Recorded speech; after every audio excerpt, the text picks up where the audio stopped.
Assalamualaikum warahmatullahi wabarakatuh. Selamat pagi anak-anak.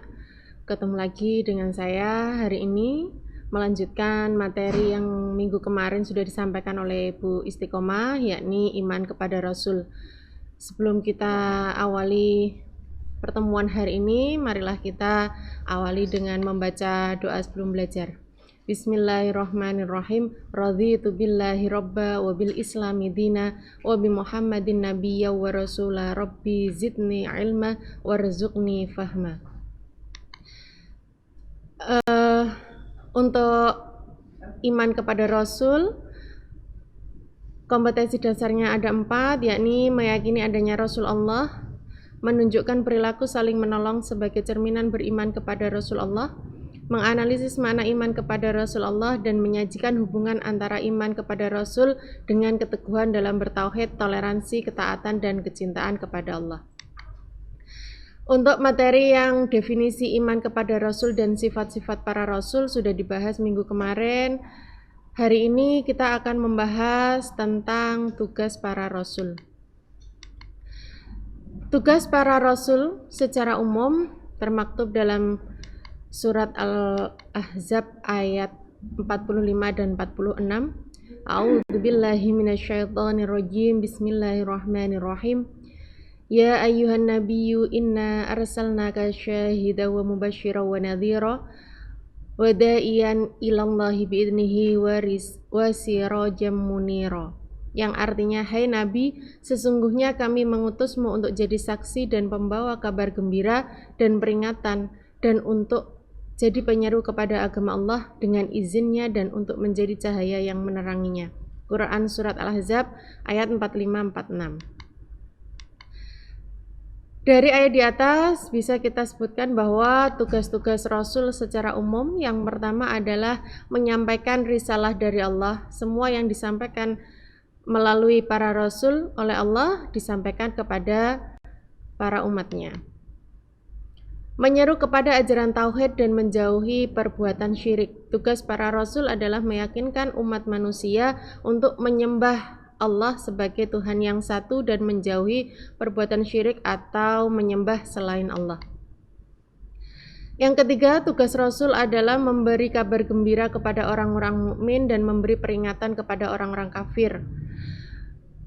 Tugas para Rasul memberi kabar gembira adalah dengan adanya surga, bagaimana seorang manusia berperilaku yang baik, mengamalkan amal perbuatan yang baik sehingga bisa masuk surga, dan memberi peringatan kepada orang kafir berupa neraka. Yang keempat, menunjukkan jalan yang lurus. Tugas para Rasul adalah memberikan petunjuk kepada orang-orang yang beriman bagaimana menjalankan agama Allah, menjalankan ajaran Allah dengan sebaik-baiknya, dan yang terakhir adalah sebagai hujah bagi manusia. Rasul sebagai bukti atau tanda-tanda bagi manusia sehingga manusia bisa menjalankan tauhid atau keimanannya dengan benar. Menurut Ibnu Katsir, tugas Nabi Muhammad adalah sebagai berikut. Yang pertama, sebagai saksi keesaan Allah dan bahwa tidak ada Tuhan selain Allah, juga sebagai saksi terhadap umat manusia tentang amal perbuatan mereka kelak di hari kiamat. Yang kedua, memberi kabar gembira kepada orang-orang mukmin dan pahala yang berlimpah, memberi peringatan kepada orang-orang kafir dengan siksaan yang mengerikan. Penyeru kepada agama Allah, maksud menyeru adalah kepada semua makhluk untuk menyembah Tuhan mereka. Dan yang terakhir, sebagai cahaya yang menerangi, maksudnya kebenaran yang disampaikan sangat jelas dan gamblang. Penafsiran Ibnu Katsir ini termaktub dalam surat Al-Baqarah ayat 143. Nah, setelah kita mengetahui tugas para Rasul, hikmah yang bisa kita ambil dari beriman kepada para Rasul yang pertama adalah makin sempurnanya iman.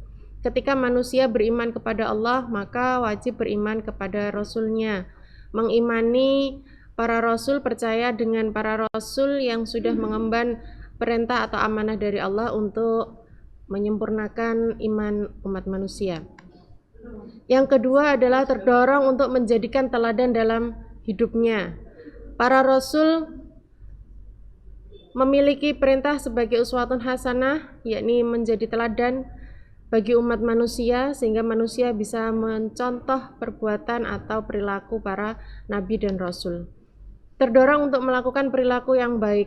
Para rasul sudah mencontohkan kepada kita perilaku-perilaku yang baik, bagaimana kita berperilaku kepada sesama, kepada Tuhan dan kepada alam atau lingkungan kita. Kemudian yang keempat, memiliki teladan di dalam hidup.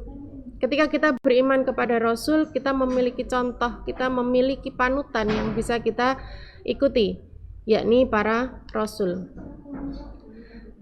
Mengetahui hakikat diri bahwa manusia diciptakan oleh Allah untuk mengabdi kepadanya. Dengan kita menjadikan Rasul sebagai teladan, kita mengetahui bahwa tugas manusia adalah untuk beribadah, beriman kepada Allah. Nah, anak-anak, demikian materi yang bisa kita sampaikan untuk hari ini. Semoga apa yang saya sampaikan bermanfaat.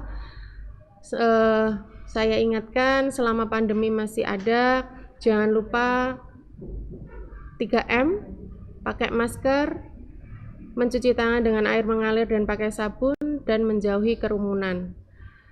Dengan kita menjaga diri, insya Allah kita dan lingkungan di sekitar kita akan terbebas dari wabah penyakit. Untuk terakhir, ada tugas yang harus kalian kerjakan, yakni 2 soal ini saja. Terakhir, marilah kita tutup pertemuan hari ini dengan bacaan hamdalah. Alhamdulillahirabbil alamin. Wassalamualaikum warahmatullahi wabarakatuh.